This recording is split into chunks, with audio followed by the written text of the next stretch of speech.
চাকরি গেছে 26,000, এরপরে কাদের যাবে সে ওটা জানে, সরকার জানেনি, সে জানে। বলে আমি যা বলে দিচ্ছি লিখে নি, এটাই ঘটবে। কেন বলুন দিদি? ও ভাগাড়ে থাকতে থাকতে না ও গরুর খবর জেনে গেছে যে কখন পড়বে। এই জন্য লোকে বলে ভাগবত পড়ো গিয়া বৈষ্ণবের স্থানে। আপনি যেখানে সেখানে ভাগবত খুলে নিয়ে বসে পড়লে হবে না, জায়গা মতো খুলতে হবে। মরবে সবাই, থাকার জন্য কেউ আসেনি, এমনিতেই তো মরে যাচ্ছে, 24 ঘন্টা মরতিছে, মনে না? গিন্নি সবসময় বলে তুমি মরতে পারো না, তুমি মরলে আমি শান্তি পাই, দেখেছো? সব সময় মারতিছে, 24 ঘন্টায় 20 বার করে মারতিছে। এত মরার পরেও বেঁচে থাকার শখ আমাদের। যদি আর 2 দিন বেঁচে যাই তাহলে জীবনে কত না ভালো হয়, কত না ভালো হয়। শোনো, ভক্তি যখন ভোজনে প্রবেশ করে, ভোজন তখন প্রসাদ হয়ে যায়। ভক্তি যখন জলে প্রবেশ করে, জল তখন চরণামৃত হয়ে যায়। ওই যে মন্দিরে ঠাকুর মশাই তুলসী দিচ্ছে আর লোকে হাত পেতে আছে, তাম্র পাত্রে করে একটু জল দিয়ে দিচ্ছে, ওটা কি? চরণামৃত। ভক্তি যখন ঘরে প্রবেশ করে, ঘর তখন মন্দির হয়ে যায়। ভক্তি যখন দেহে প্রবেশ করে, মানুষ তখন ভক্ত হয়ে যায়। ভক্তি যখন আত্মায় প্রবেশ করে, দেহ তখন বৈষ্ণব হয়ে যায়। ভক্তি যখন পরমাত্মায় প্রবেশ করে, দেহ সব ছেড়ে দিয়ে গোবিন্দ চরণে বিলীন হয়ে যায়। সবার আগে দেখতে হবে তো আপনার ভক্তি কতদূর পর্যন্ত প্রবেশ করেছে। প্রবেশ যদি না করে তো হবে কি করে? আগেকার দিনে নিয়ম ছিল, ছেলে মেয়েরা বড় হলে গুরুদেবের আশ্রমে থেকে লেখাপড়া করতে হতো, জীবনের শুরু থেকে শিক্ষা শিখতে হতো। একটু বাচ্চাগুলোকে থামান দেখি। জীবনের 4টে ধাপ ছিল, ব্রহ্মচর্য, গার্হস্থ্য, বানপ্রস্থ, সন্ন্যাস। গুরুদেব শিক্ষা দিত। রঘুনাথ দাসের গুরুদেবকে হুগলি জেলার চাঁদপুরে বলরাম আচার্য প্রভু রঘুনাথ দাসের গুরুদেব। রঘুনাথ দাস গুরুদেবের কাছে গিয়েছে, গুরুদেবের চরণে প্রণাম করছে। এই যে যাকে দেখিলে মুখে আসে কৃষ্ণ নাম, জানিবে সেই বৈষ্ণব, তাকে করিবে প্রণাম। কিবা বিপ্র কিবা নাসি, শূদ্র কেন নয়, যেই কৃষ্ণ তত্ত্ববেত্তা সেই গুরু হয়। রঘুনাথ দাস গুরুদেবকে প্রণাম করছে, কি বলছে জানেন তো? কেউ শেখায়নি। জয় জয় শ্রী গুরু, গুরু আমার প্রেম কল্প তরু, নিতাই গৌর হরি বল।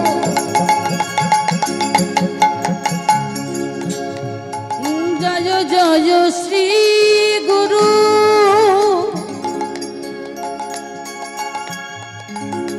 গুরু আমার প্রেম কল্পতরু।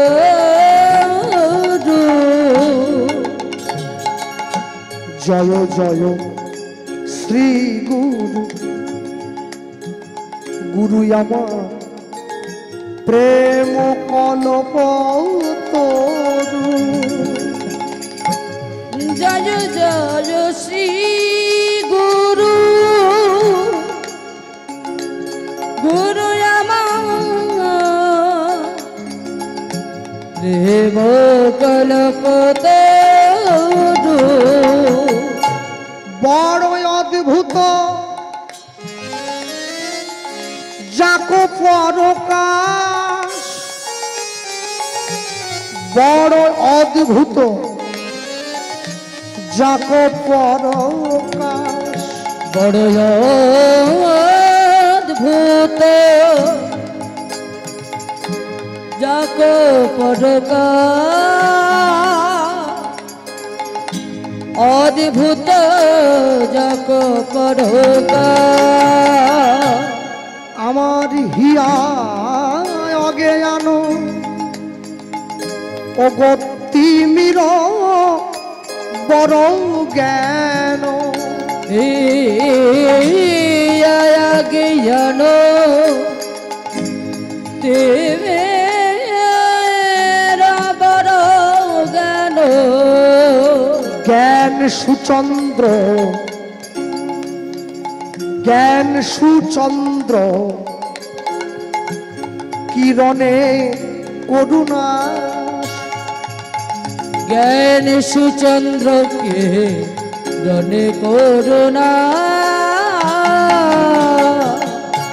আমার অজ্ঞান আধার দূর করেছে গুরু আমার জ্ঞান দূর করেছে আমার অজ্ঞান আধার দূর করেছে গুরু জ্ঞান দূর করেছে ও গো জ্ঞানের বাতি জ্বালাইয়ে দিয়ে আমার অজ্ঞান আধার দূর করেছে গুরু জ্ঞানের বাতি জ্বালাইয়ে দিয়ে অজ্ঞান আধার দূর করেছে আমি নিলাম স্মরণ নিলাম গুরু অজ্ঞান আধার দূর করেছে আমার গুরুদেবের শ্রীচরণ তলে গুরু অজ্ঞান আধার দূর করেছে আমায় চরণ তলে আশ্রয় দিও হরিব আধার দূর করেছে আমার পরম দয়াল শ্রী গুরুদেব গুরু অজ্ঞান আধার দূর করেছে জ্ঞানের আলো জ্বালায়েছে জ্ঞানের আলো জ্বালায়েছে অজ্ঞান আধার দূর করেছে জ্ঞান সুচন্দ্র কিরণে করুণা জ্ঞান সুচন্দ্রকে রণে করুণা গুরু ব্রহ্মা গুরু বিষ্ণু গুরু বিষ্ণু গুরুদেব মহেশ্বর মহেশ্বর গুরুরেব পরম ব্রহ্ম পরম ব্রহ্ম তস্मै শ্রী গুরবে নমঃ তস্মৈ শ্রী গুরবে নমঃ আস্তে হাত তুলুন দেখি কারা কারা গুরু দীক্ষা নিয়েছেন দেখে একটুখানি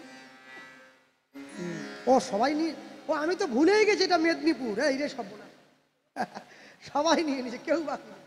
হ্যাঁ মেদিনীপুর শুধু না কেশপুর হ্যাঁ মানে আপনাদের কি দন্তে ছিল তালবিও সব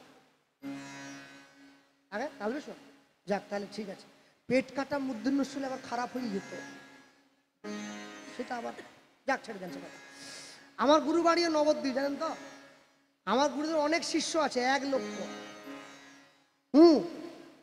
তা মাঝে মাঝে যখনই গুরুদেবকে ফোন করি বলে ব্যস্ত আছে শিষ্য আসতেছে 1 লক্ষ শিষ্য সারা বছর আশ্রমে ভিড় আছে কেউ না কেউ এসেই যাচ্ছে শিষ্যরা এসে তা আমি মাঝে মাঝে মুর্শিদাবাদ দিয়ে কীর্তনে গেলে গুরুদেবের আশ্রমে দেখা করে প্রণাম করে গেলাম শিষ্য এসে দেখি গুরুদেবের হাতে 501 টাকা দিয়ে দিয়েছে বাবা টাকাটা ধরুন গোবিন্দ সেবায় দেবে দিন হাতে নিয়েছে এবারে আমাকে ঠিপতিছে গুরুদেব বলে এবারে কি বলবে শুধু দেখ টাকা দিয়েছে টাকা দিয়ে সেই মা দেখি গুরুদেবকে বলতেছে বাবা কি আমার মেয়ের জন্য একটা জামাই খুঁজে দেওয়া হবে নি আর মাস্টার বলবো নি মাস্টার সব পথে বসে গেছে মাস্টার বলবো নি একটা অন্য কিছু খুঁজে দাও অন্য কিছু খুঁজে দাও গুরুদেব ঘটক গুরুদেব তোমার মেয়ের বিয়ের সম্বন্ধ করে বেড়াবে গুরুদেবের কাজ নেই গুরুদেবকে ঘটকালি করতে পাঠাচ্ছে শিষ্য কি ভালোবাসে আহারে ভালোবাসা একবারে ঝরিয়ে পড়িয়ে যাচ্ছে গুরুদেবের কাছে গিয়ে কেউ এ কথা বলে গুরুদেব আমার মেয়ের বিয়ে ঠিক করে দাও গুরুদেবের কাছে গিয়ে কি চাইতে হয় মানুষ তাই জানে না গুরুদেবের কাছে গিয়ে চাইতে হয় গুরুদেব কি করে আমি গোবিন্দের কৃপা পাবো সেইটা একটু আমার বলুন সারাদিনে কতবার নাম করব কিভাবে নাম করব সেটা একটু বলুন রামকৃষ্ণ পরমহংসদেবের শিষ্যকে গিরিশ ঘোষ সবাই তাকে জানে দেখবেন যাত্রা হলে গিরিশ ঘোষের নাম নেয় রামকৃষ্ণ পরমহংসদেবের আশীর্বাদ মাথায় নিয়ে যাত্রা সম্রাট নাট্যকার লেখক গিরিশ ঘোষকে সম্মান জানিয়ে আজকের যাত্রাপালা বলে না, ওই কমিটি বলে। রামকৃষ্ণদেবের শিষ্য হচ্ছে গিরিশ। গিরিশ গিয়ে রামকৃষ্ণকে বলছে, ঠাকুর কে তোমার নাম তুমি নিয়ে নাও, তুমি যে কানে নাম দিলে এর নাম ফেরত নিয়ে নাও।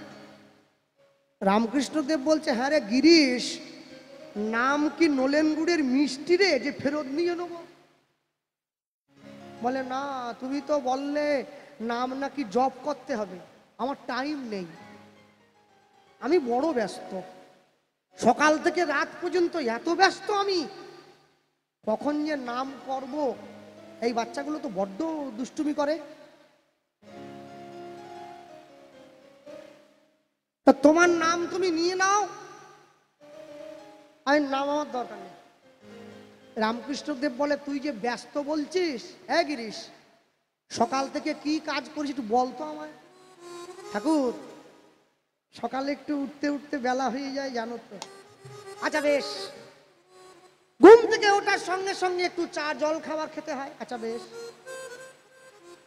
তারপরে তোমার বৌমা বাজারের ব্যাগটা হাতে দিয়ে দেয়, বাজার যেতে হয়, সবজি মাছ টাছ কিনে আনলাম, তারপর বাজার করে এসে একটু জল খাবার টাবার খেতে হয়, তারপরে তোমার বৌমার হাতে হাতে একটু সংসারের কাজ করে দিতে হয়। এই করতে করতে তো দুপুর হয়েই পড়ে। আর আমি বাঙালি না, বাঙালি দুপুরবেলায় যদি পেটে পড়ে এক মুঠো ভাত, এক মুঠো বলছি এক থালা, পেটে যদি পড়ে এক থালা ভাত, কোথা মাদুর হতে হবে কাঠ, একটু শুতে হয়, নাহলে আবার হয় না। বাঙালি তো ঘুমিয়েই শেষ হয়ে গেল, গোটা জীবন ঘুমি কাটাচ্ছে। আজকে হরিনাম, গ্রামে কীর্তন, বলে চ প্রসাদ খেয়ে শুয়ে পড়ি, চ বিকেলে আবার ধান কাটা গাড়ি আসতেছে। সারা জীবন শুধু ঘুমি কাটাচ্ছে, শুধু ঘুমিয়েই রইল। হ্যাঁ, তারপরে যা শুয়ে পড়লাম, বিকাল হয়ে গেল, তারপরে ঘুম থেকে উঠে একটু বন্ধুদের সঙ্গে আড্ডা টাড্ডা দিতে হয়, একটু চায়ের দোকানে বসতে হয়, সন্ধেবেলা ওখান থেকে এসে একটু যাত্রা নিজের লেখালেখি আছে, নাটকের রিহার্সেলে যেতে হয়, রাত্রিবেলা একটু খাওয়া দাওয়া করলাম, খাওয়া দাওয়া করে বিছানায় গিয়ে ঘুমোতে গেলাম। যেই ঘুম চোখটা লেগে এসেছে, অমনি তোমার বৌমা এসে বলে, আমায় একটু ভালোবাসো। তাহলে তুমি আমাকে বলো আমি কখন নাম করব, আমার তো সময় নাই। রামকৃষ্ণ দেব বলে, ওই শেষে কিটা যেন বলছিলি, রাত্রিবেলা, রাত্রিবেলা কি, রাত্রিবেলা খেয়ে না, খাওয়ার পরে ওই তো ঘুমোতে গেলাম, তোমার বৌমা এসে বললো আমায় একটু ভালোবাসো। রামকৃষ্ণ দেব বলছে, বৌমাকে ভালোবাসতে বাসতে নাম করবি। আত্মেন্দ্রিয় প্রীতি বাঞ্ছা তারে বলে কাম, কৃষ্ণেন্দ্রিয় প্রীতি ইচ্ছা ধরে প্রেম নাম। পৃথিবীতে প্রত্যেকটা মানুষের জীবনে, প্রত্যেকটা প্রাণীর জীবনে একটা করে লক্ষ্য আছে রে গিরিশ। তাকিয়ে দেখ, শিশুকাল থেকে লক্ষ্যের দিকে এগিয়ে চলেছি। শিশুর দেখি যে লক্ষ্য মাতৃদুগ্ধ পানে, মাতালের লক্ষ্য দেখি মদেরও সন্ধানে, সন্ধানে বানরের লক্ষ্য দেখি ফলেরই বাগান, ফলেরই বাগান, শকুনের লক্ষ্য দেখি ভাগাড়ের সন্ধান, সন্ধান, শিয়ালের লক্ষ্য মরা নিয়ে টানাটানি, টানাটানি, নিন্দুকের লক্ষ্য শুধু পরনিন্দা গ্লানি, পরনিন্দা জানি, সতী খুঁজে পুঁজিবারে পতির চরণ, পতির চরণ, অসতীর লক্ষ্য হরে কিসে পরের মন, কিসে পরে মন, এই জগতে বারে বারে যেদিকেতে চাই, যেদিকেতে চাই, পৃথক পৃথক লক্ষ্যের মানুষ মোরা দেখিবারে পাই, ওরা দেখিবারে পাই, কারো লক্ষ্য উচ্চ কারো নিচ, অতি ঘৃণ্য অতি ঘৃণ্য, কেহ বা বিদ্রুপের পাত্র, কেহ ধন্য ধন্য, কেহ ধন্য ধন্য, সব লক্ষ্য মাঝে কার লক্ষ্য শ্রেষ্ঠ বলে মানি, বলে মানি, যার লক্ষ্য আমার রাধা গোবিন্দের রাঙা চরণ দুখানি।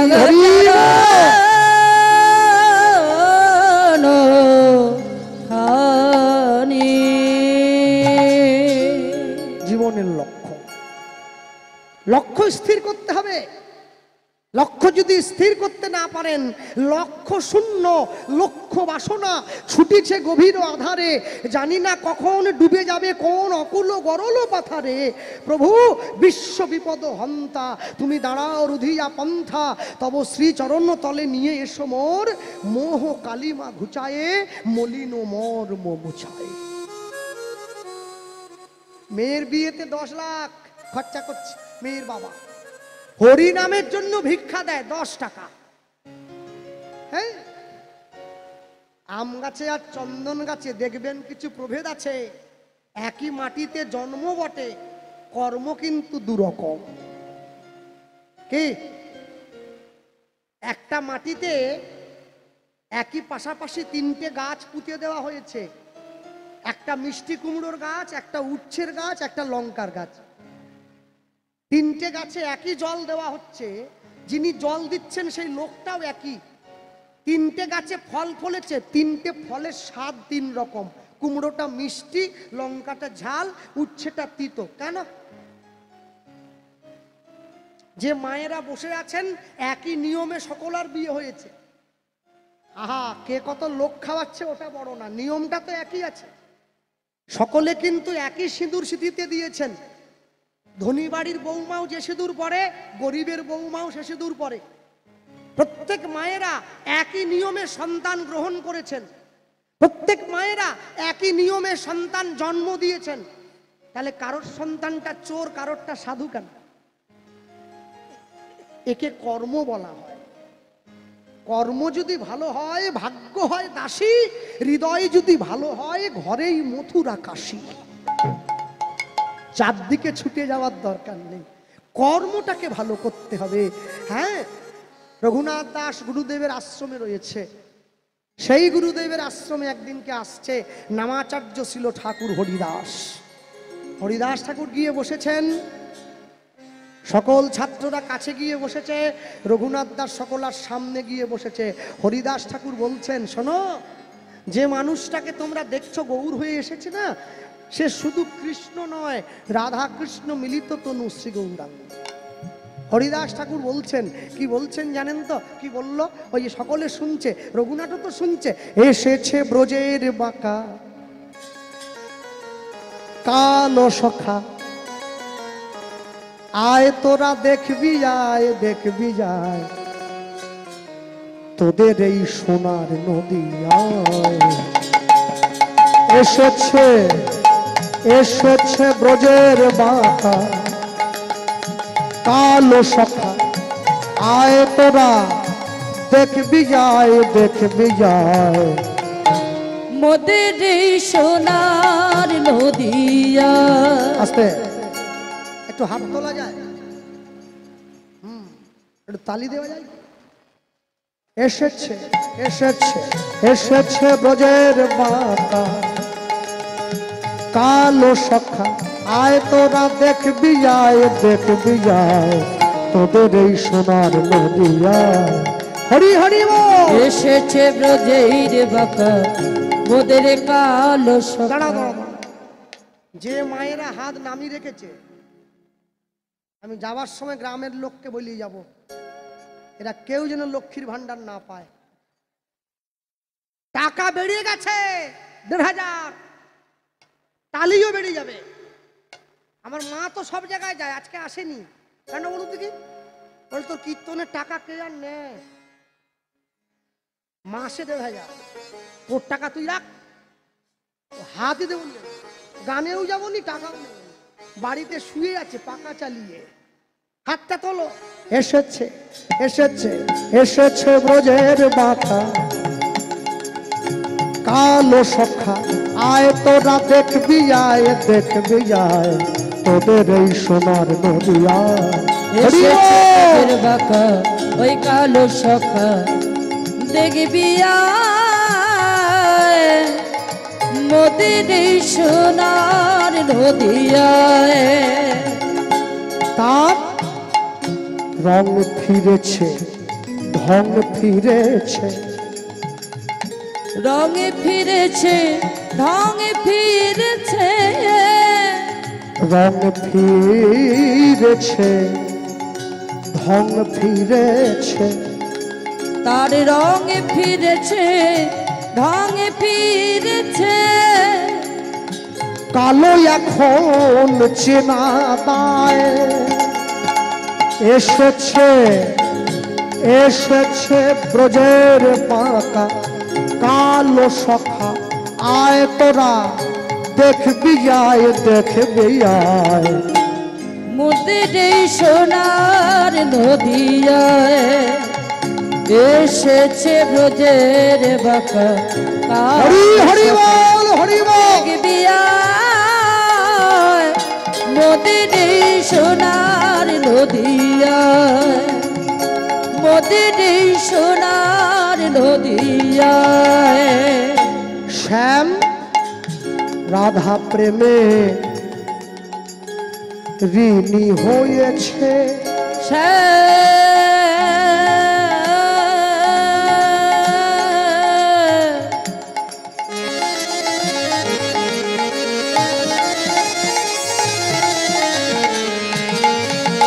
বাকাশে বাকাশে বাকাশে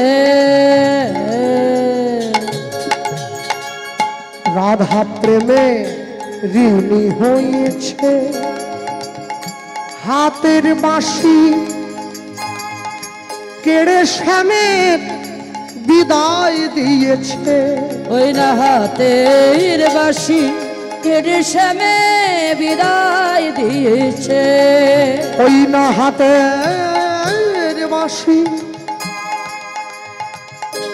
কেড়ে শ্যামের বিদায় দিয়েছে, ওই না হাতের বাঁশি কেড়ে শ্যামে বিদায় দিয়েছে।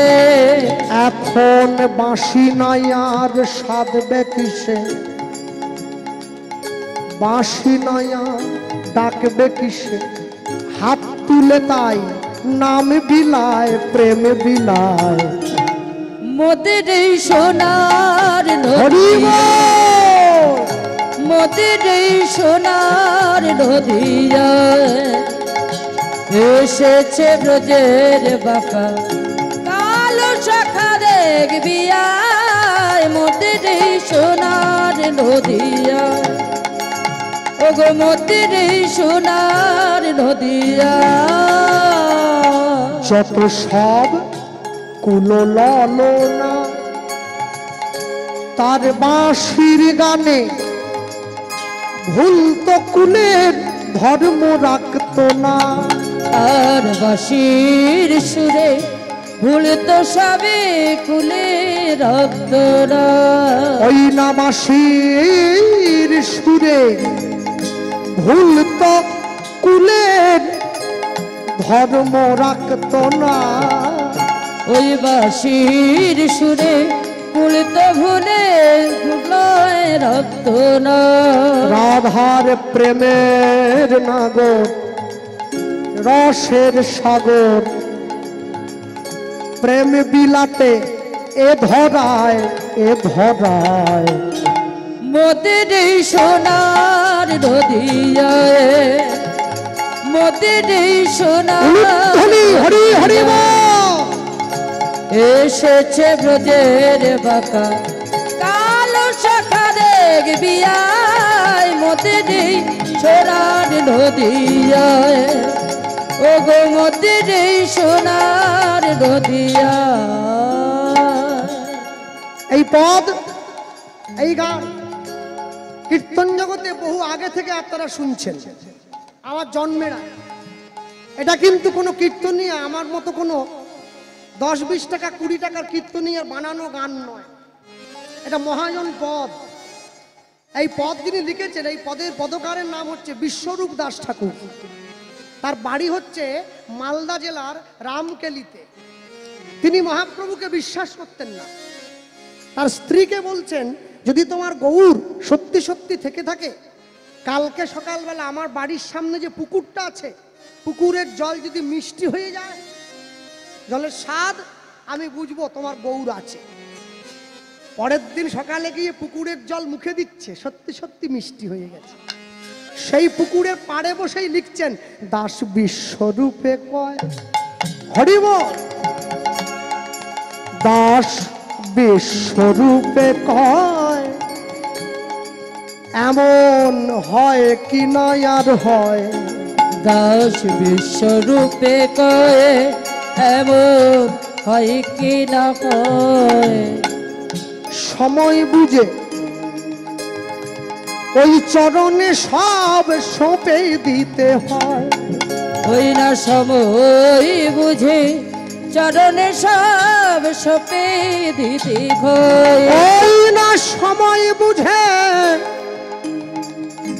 ওই চরণে সব সঁপে দিতে হয়। ওই না সময় বুঝে চরণে সব সপে দিতে হয়। রাধার প্রেমের নাগর রসের সাগর, প্রেম বিলাতে এ ধরায় এ ধরায়। মোদের এই সোনার নদিয়ায় এসেছে ব্রজের বাঁকা কালো শাখা দেখবি আয়। মোদের এই সোনার নদিয়ায় গৌরামা তুমি কৃপা করো, এই জগজনে করুণা করো। কৃপাময় কৃপা কর।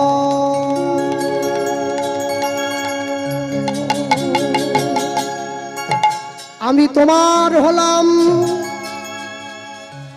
আমি তোমার হলাম, তোমার গোলা আমি তোমার হলাম। আমি তোমার ঘোলা। রঘুনাথ দাস মহাপ্রভুর চরণে পড়েছে, হরিদাস ঠাকুরের চরণে পড়লো, আমি তোমার হলাম। ঠাকুর এতদিন পর্যন্ত নিজের ছিলাম, আজ থেকে তোমার হয়ে গেলাম। কি নাম তো? আগে আগে আমার নাম রঘুনাথ। তোমার নাম কি? আমার নাম তো হরিদাস। বাহ! এই জগতে কেউ মায়ার দাস, কেউ গাড়ি বাড়ির দাস, কেউ বিষয় সম্পত্তির দাস, কেউ ছেলে মেয়ের দাস। তুমি কি না হরির দাস? বাহ! আচ্ছা, তোমার নামটা এইরকম হলো কেন? হরির দাস কেন হলো জানিস? রঘুনাথ ওরে, আমি হরিকে ছেড়ে দিলেও হরি আমায় ছাড়েনি, তাই আমি হরির দাস। বাহ ঠাকুর, তোমাকে দেখে কিন্তু আমার বড্ড ভালো লেগেছে জানো। তুমি যে মানুষটার কথা আমায় শোনালে, একবার সেই মানুষটার কাছে আমাকে নিয়ে যেতে পারো? হরিদাস ঠাকুর বলছে, এখনো তোমার সময় হয়নি রঘুনাথ, কিন্তু আস্তে, কিন্তু ঠাকুর যে বলল ছেলে হবে, ছেলেটা কোন ঘরে হবে এটা তো বললো না। আমরা দুজনে যে ডাকলাম, মানে বড় ভাইয়ের ঘরে হবে কি ছোট ভাইয়ের ঘরে হবে এটা তো বললো না। আরেক ভাই আরেক ভাইকে বলছে, যার ঘরেই হোক, যার ঘরে না হবে ওই ছেলেটা সেই ভাইয়ের সম্পত্তিও পাবে, বিনিময়ে খাতায় কলমে ছেলেটার বাবা হওয়ার অধিকারটাও পাবে। যাক, ঠিকই আছে। আচ্ছা ভাই, কি ভগবান যে বলল আমাদের ছেলেটা নাকি ঘরে থাকবে না, বৈষ্ণব হয়ে পথে পথে বেরিয়ে বেড়াবে, নাম করে বেড়াবে, সঙ্গে সঙ্গে বড় ভাই যুক্তি দিচ্ছে, হতে দে খালি একবার, ভক্ত হওয়া বের করে দেবো একবারে। ভক্ত কিরকম করে রক্ত বের করে নিতে হয় সে আমি জানি। কিসের ভক্ত? হ্যাঁ, না থাকবে মন্দির, না হবে ভক্ত। মন্দির তুলিয়ে দেব, ঠাকুর জলে ভাসিয়ে দেব, বাঁশও থাকবে না, বাঁশিও বাজবে না, হোক একবার।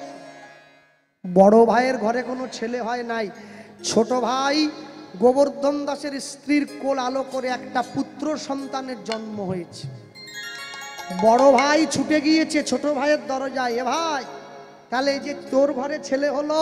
বড় ভাইকে যখন এ কথা শুনেছে, ছোট ভাই বলছে আমি যা কথা দিয়েছিলাম তাই হবে, আজ থেকে ছেলেটার বাবা হওয়ার অধিকার তুইও পাবি খাতায় কলমে। ছেলেটার বাবার নাম হবে, দুই ভাইয়ের নাম মিলিয়ে হিরণ্য গোবর্ধন দাস।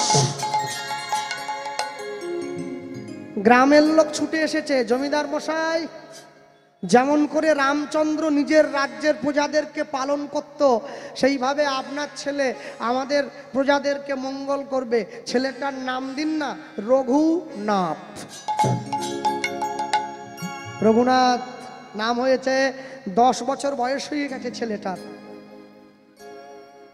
দুই ভাই ভগবানের মন্দির থেকে বেরিয়ে এসছে, এক ভাই আরেক ভাইকে বলতেছে তাহলে ভাই ভগবান যখন বলে দিয়েছে ছেলে একটা আমাদের হবেই, কেউ আটকাতে পারবে না।